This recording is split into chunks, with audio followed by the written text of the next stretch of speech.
जलवायु परिवर्तन यानी कि क्लाइमेट चेंज का असर अभी आपको महसूस हो रहा हो या ना हो रहा हो, लेकिन अगर आप चाहें तो इसे बड़ी ही आसानी से महसूस कर सकते हैं। आंकड़ों को देखकर क्लाइमेट चेंज के प्रभाव को आप समझ भी सकते हैं। क्लाइमेट चेंज का असर सिर्फ इंसानों पर नहीं हो रहा है, बल्कि इसका शिकार जानवर भी हो रहे हैं, समुद्री जीव भी हो रहे हैं। नेचर साइंटिफिक रिपोर्ट जनरल में छापे गए एक शोध के मुताबिक जैसे जैसे समुद्र का तापमान बढ़ रहा है, उसका असर वहां पर रहने वाले जीवों पर पड़ रहा है और उनका जीवन प्रभावित हो रहा है। समुद्र का तापमान बढ़ने के पीछे क्लाइमेट चेंज ही है। शोध में यह बात सामने आई है कि शार्क मछलियों के बच्चे समय से पहले ही जन्म ले रहे हैं। इसके साथ ही उनमें पोषण की भी कमी दर्ज की गई है, जिस वजह से उनका जिंदा रहना और मुश्किल होता जा रहा है। इसका असर उनके आकार पर भी पड़ रहा है, जो पहले से घट गया है। दुनिया भर में शार्क की 500 से भी ज्यादा प्रजातियां पाई जाती हैं। इनमें से कुछ ही प्रजाति ऐसी होती हैं जो अंडे देती हैं, जिनमें एपोलेट शार्क भी एक है। एपोलेट शार्क के प्रजनन, रहन सहन और समुद्र में बढ़ते तापमान के प्रभावों का अध्ययन किया गया। शोध करने के लिए 31 डिग्री सेल्सियस तापमान तक पानी में शार्क भ्रूणों का परीक्षण किया गया। शोधकर्ता ने बताया कि तापमान बढ़ने से भ्रूण का विकास बहुत तेजी से हो रहा था, जो शार्क के लिए एक बड़ी समस्या पैदा कर सकता है।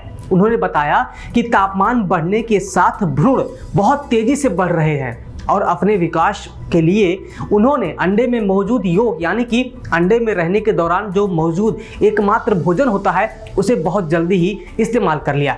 अब जब अंडे में भोजन बचा ही नहीं, तो बच्चों का अपने समय से पहले ही अंडों से बाहर आना पड़ा। इस वजह से नवजात शार्क न केवल आकार में छोटे पाए जा रहे हैं, बल्कि उनमें ऊर्जा की भी कमी पाई गई। ऐसे में जब वो अंडे से बाहर आते हैं तो उन्हें तुरंत भोजन की जरूरत पड़ती है, क्योंकि अंडे देने के बाद शार्क अपने बच्चों की परवाह नहीं करती। ऐसे में उन्हें अपने बलबूते पर यानी बच्चों को अपने बलबूते पर महीनों तक जिंदा रहना पड़ता है। लेकिन नवजात बच्चे समय से पहले अंडे से बाहर आ जाते हैं और फिर उनमें ऊर्जा की भी कमी होती है, तो ये उनके लिए एक बड़ा खतरा बन जाता है। ये रिसर्च इसलिए भी बेहद महत्वपूर्ण है क्योंकि शार्क मछलियों की ये प्रजाति मतलब एपोलेट शार्क अन्य जीवों की तुलना में बदलते तापमान का सामना बेहतर तरीके से कर सकती हैं। मतलब शार्क मछलियों की ये प्रजाति बदलते तापमान का सामना ठीक तरीके से कर लेती हैं, तब उन पर इतना असर पड़ रहा है। तो आप सोच सकते हैं कि बाकी के जीव जंतुओं पर कितना असर पड़ रहा है क्लाइमेट चेंज का। इसका अंदाजा आसानी से आप लगा सकते हैं। अब ये शार्क मछली बचे या ना बचे, समुद्री जीव बचे या ना बचे, हमें क्या फर्क पड़ता है? हो सकता है आप भी यही सोच रहे हो, लेकिन अगर आपने इस वीडियो को यहाँ तक देखा है तो आगे अब यही बताने जा रहे हैं कि आखिर इसका असर नेचर पर क्या पड़ता है, हम पर क्या पड़ता है।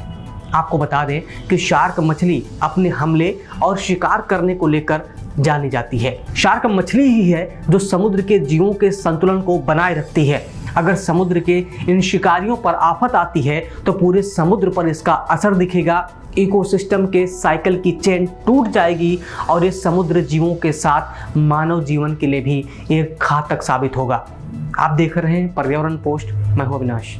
सब्सक्राइब करें पर्यावरण पोस्ट।